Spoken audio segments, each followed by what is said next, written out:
मुंबईच्या रेसकोर्स मैदानावर आज आंतरराष्ट्रीय धम्म परिषदेचं आयोजन करण्यात आलंय। बौद्ध धर्मगुरू दलाई लामा या धम्म परिषदेला उपस्थित राहणार आहेत। रामदास आठवले यांच्या पुढाकारानं आज ही बौद्ध धर्म परिषद आयोजित करण्यात आली आहे। आमच्या प्रतिनिधींनी इथला आढावा घेतलाय, आपण पाहूया।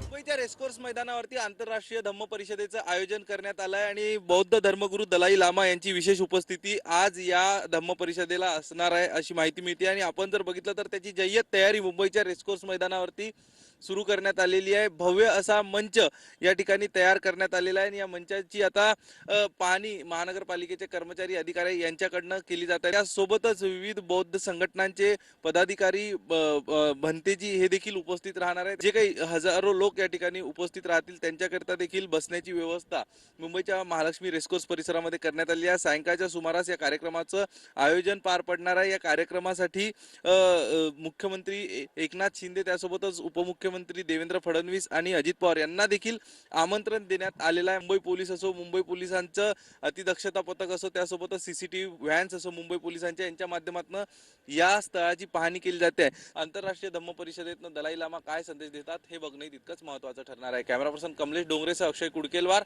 TV9 मराठी, मुंबई।